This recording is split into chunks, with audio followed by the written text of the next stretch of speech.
Today I basically bought a 1978 model CR250 Elsinore in a box.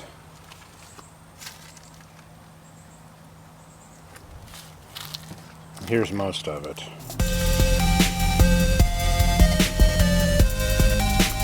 Let's see what's in here.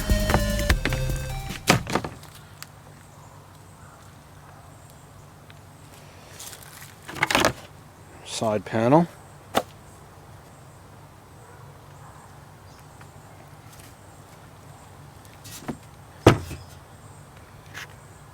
Pipe. Looks in pretty good condition.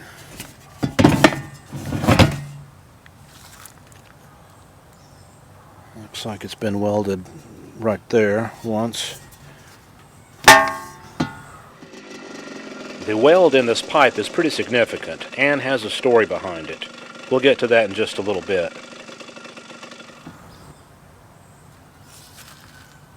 Not bad overall.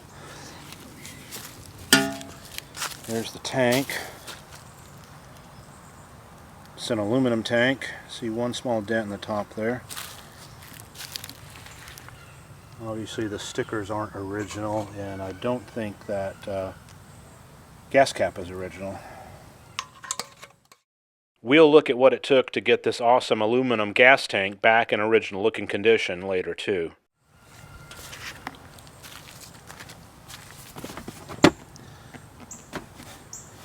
There's the seat.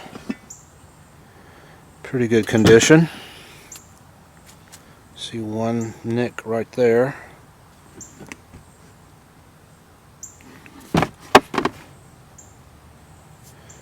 One of the mounts is broken right there. This seat cleaned up nicely. I put a tiny bit of black silicone on the nick in the back of the seat, washed it up good, and painted the metal parts.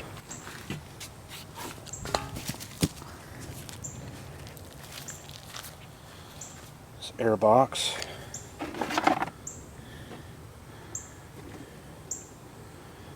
Looks complete. Another broken piece of metal right there. I ended up ordering a new bracket from a company out of England. Not bad overall though.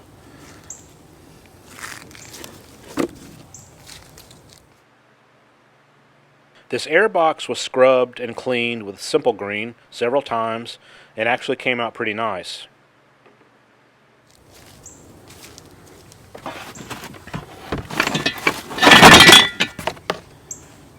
Front fender, pretty much trash. The rubber mounts are still good.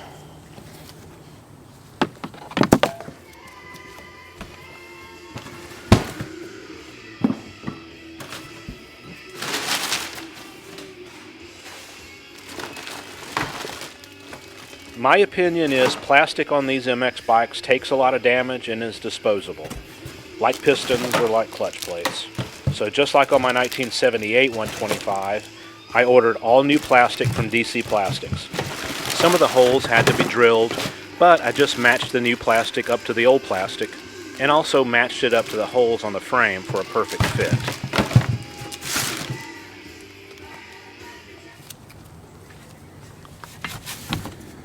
This looks like the original silencer.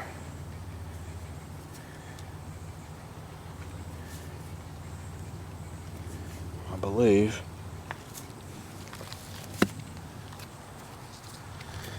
Looky here though.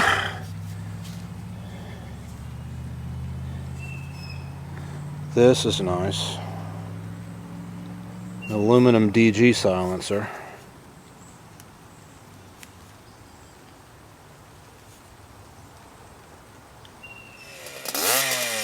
This cleaned up nicely with a Brillo pad and a tiny bit of touch-up paint on the DG logo. Good condition.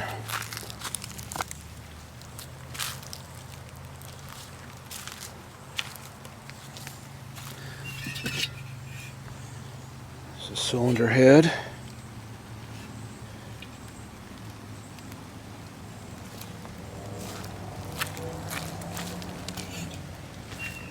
I always like to look and see that the spark plug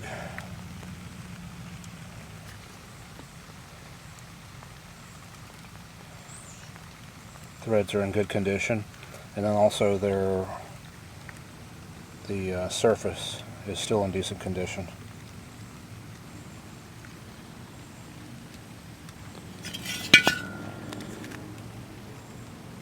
None of the fins are broken, so that's all good.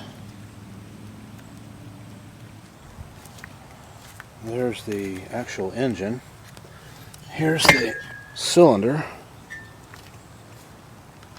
Take a peek at it.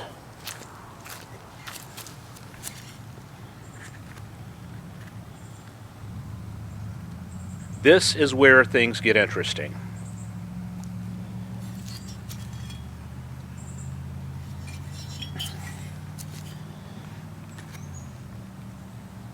Good condition overall. It does have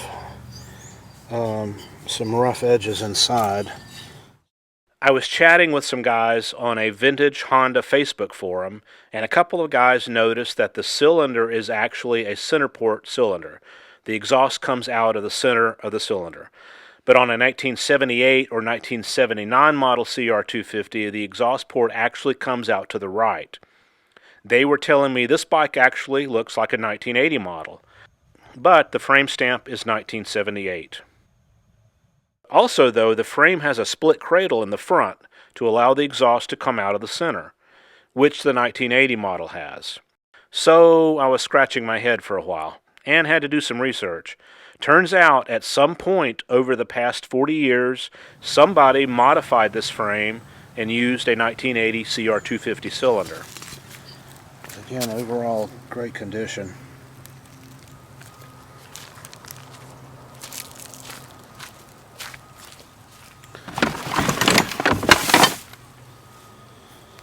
Rear brake hub.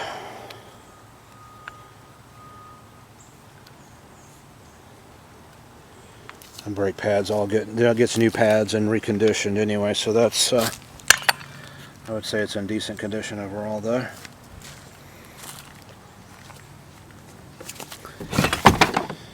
Handlebars, pretty much trash.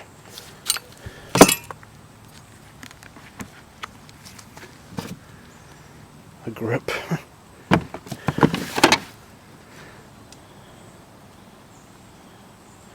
Other side panel.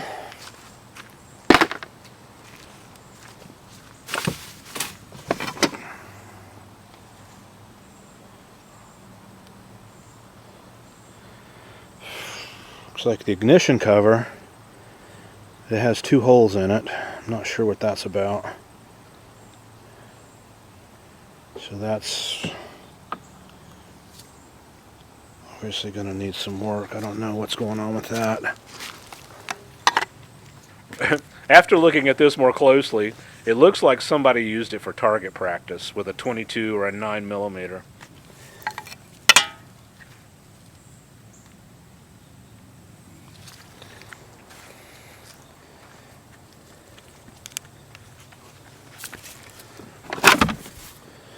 Rear fender and sub fender. And all this plastic to me is crap. This all gets replaced anyway. New plastic is beautiful. Front number plate.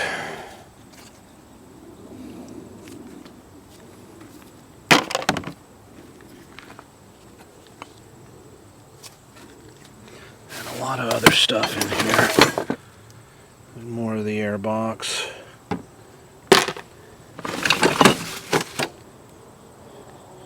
Rear axle. It's like the carburetor boot.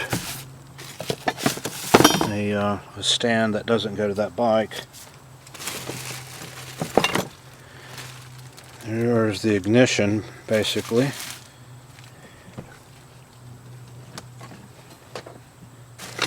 Ooh. The reed cage.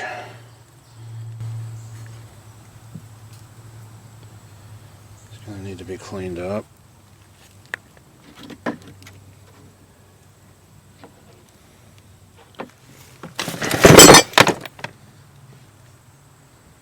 Handlebar mounts.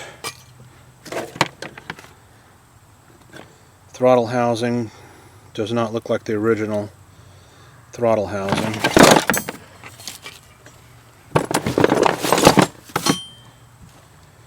Rear shocks. These look great. Okay, well there's another handlebar mount in here. Not sure which is which. And various bags of bolts. An old chain. Old chain is crap. Engine. The most important part. If not one of them. Oh, good. The piston turns.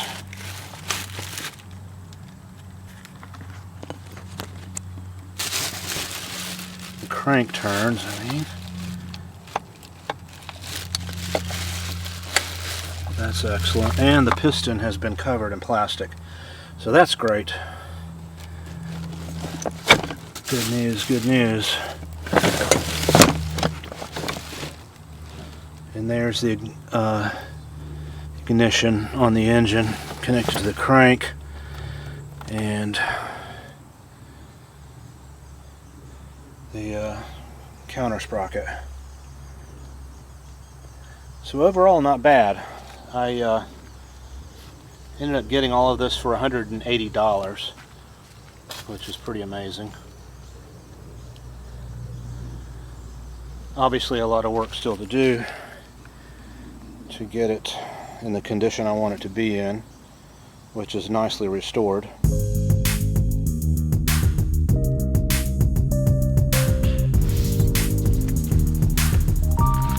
But a good project to start with. And again, there's the frame, the front forks, the rear hub. The hubs both look really good.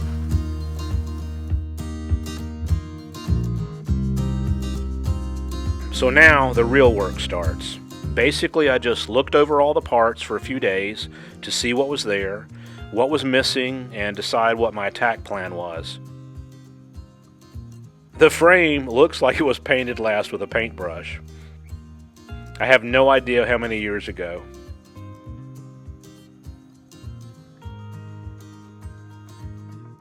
Here's a closer look at how the frame was changed. The down tube was cut, and two smaller rails were added from this point back to the foot pegs. A solid puck was put in the frame tube to support the welds. Here's where the new frame tubes meet the original frame by the foot pegs. The pipe was cut and shortened and welded back together to fit the 1980 cylinder and still fit this 1978 frame. A 1980 pipe actually mounts at different points than a 1978 pipe does. I'm not sure why somebody did this modification. A lot has changed in motocross over the past 40 years though. Several hard to find parts were missing, like this fork clamp, the kickstarter, the gear shifter. I was able to find another fork clamp from a cool guy in Canada though. This project was fun, just going out in the building every night, grabbing a part in no particular order, and doing some work on it. Very satisfying.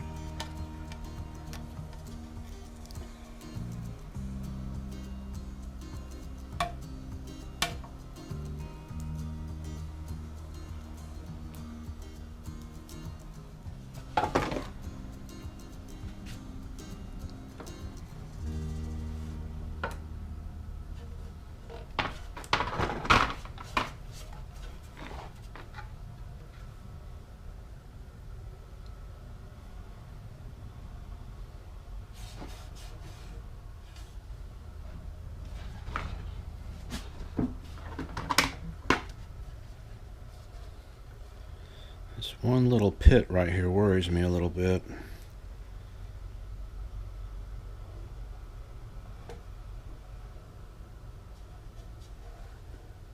I checked this with a magnifying glass Fortunately, it doesn't go all the way through the aluminum tank. Maybe a bullet ricocheted off the ignition cover and bounced off the tank. Who knows? Some of the stuff you find on these old bikes is just frustrating.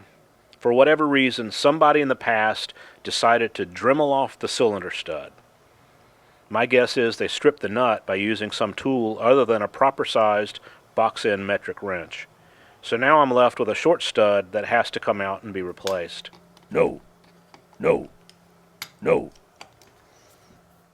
I found a snap-on stud remover on eBay and used a 2-foot socket handle and put the pressure to it.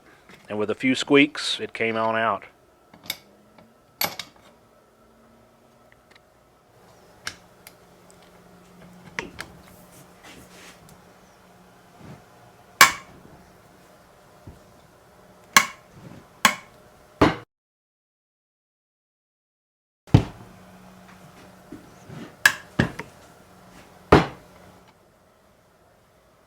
I was surprised it was hard to find a replacement stud of the right dimensions.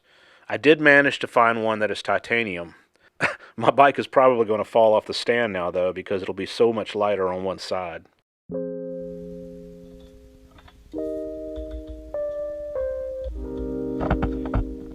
I had a problem getting the crank bolts off of both sides, so I had to put the engine back in the frame as a place to hold it solid, while I put the wrench to it. I put a hex drill bit into the gears and very, very carefully loosened the nuts.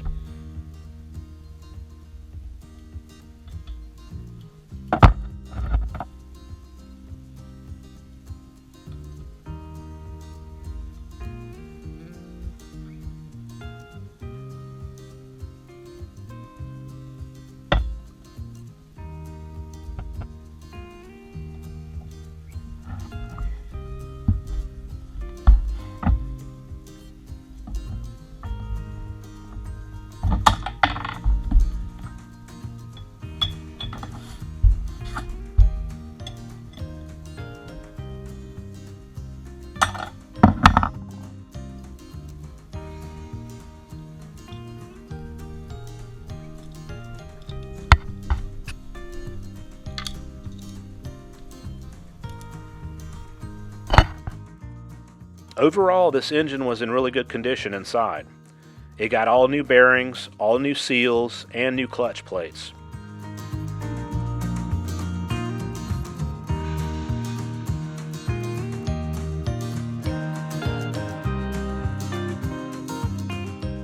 Sometime over the past 40 years, a repair was made to one of the cases, but it looks nice and solid. Here's the old piston, used and abused. It was replaced with a nice new Wassenaar piston and rings.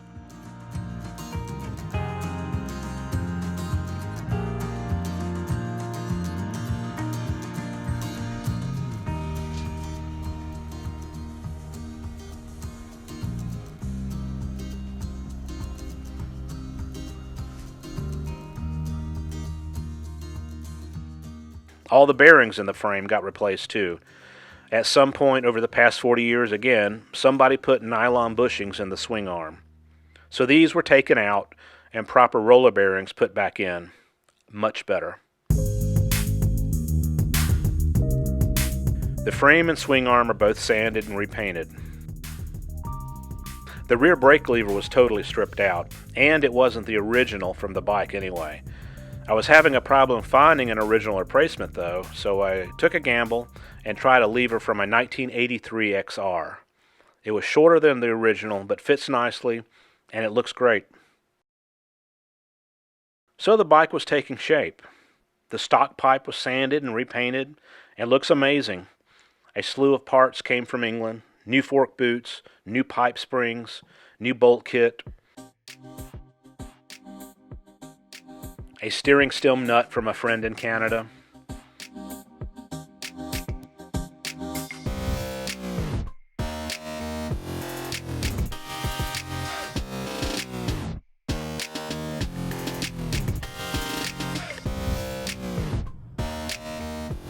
the sprocket that was on the bike was actually in very good condition, so I cleaned it up, added a new Dunlop rear tire,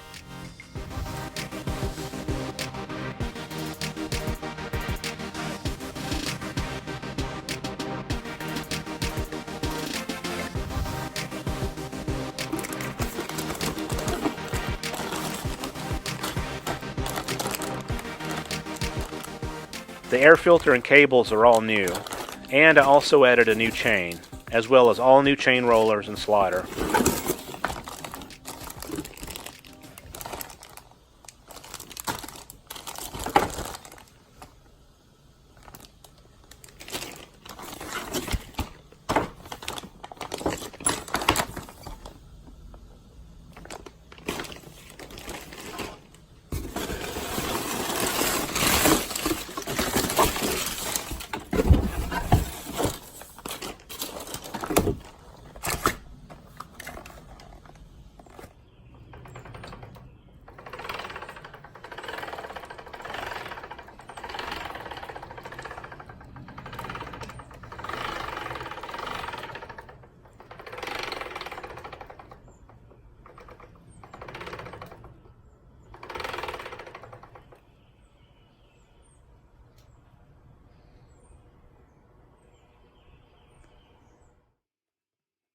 A new 36mm Mikuni carb. An old carburetor can be like an old leaky swimming pool. So much simpler to get a new carb and not have to worry about all the air leaks, the fuel leaks, and worn out parts.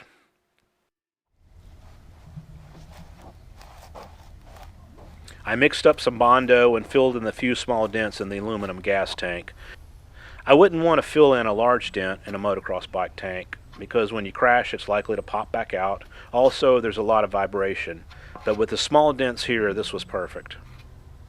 The tank was sanded, wet sanded, and painted, and wet sanded over and over again, and new accurate graphics were added back. Also, a nice aluminum gas cap from Elderfield Cycles in England was added. This is what the tank looked like before, and this is what it looks like after.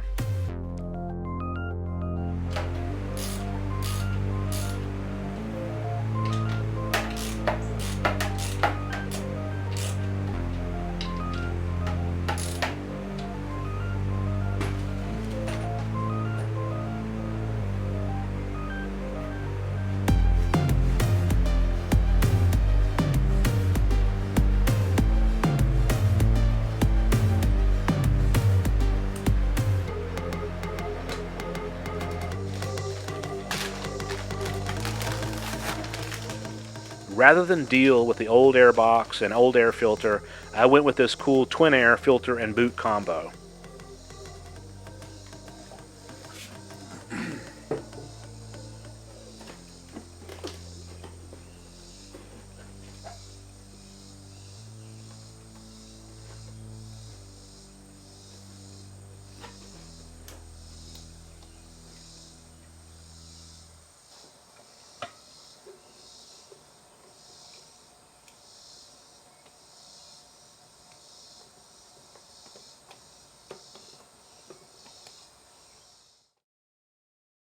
So here's the bike, completely restored.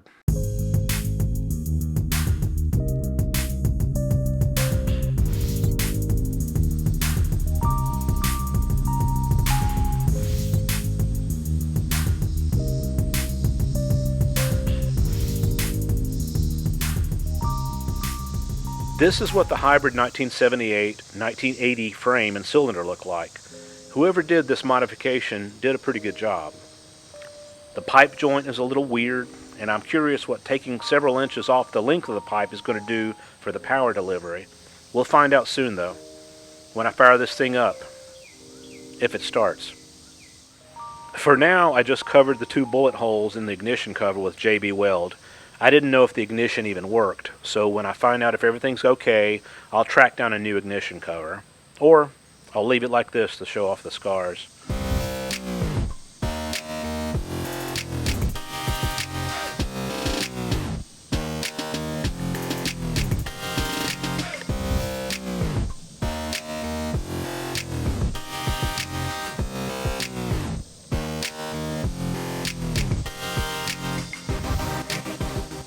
Overall, I love the way this bike looks and how slim it is. I've never owned or ridden a CR250 this old before, so I'm excited to see how it runs and how it rides. Let's see if it cranks.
first thing I noticed is this thing is so much more powerful than my 1978 model CR125. This engine is pretty amazing for the year, so much usable power.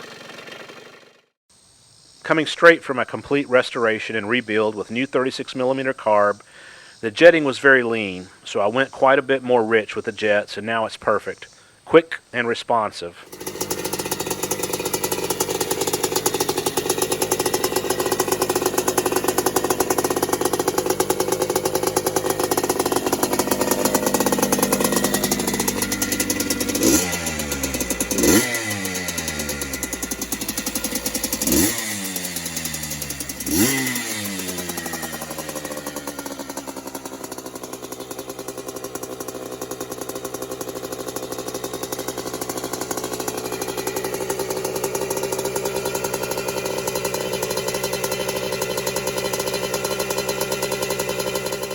I love this bike.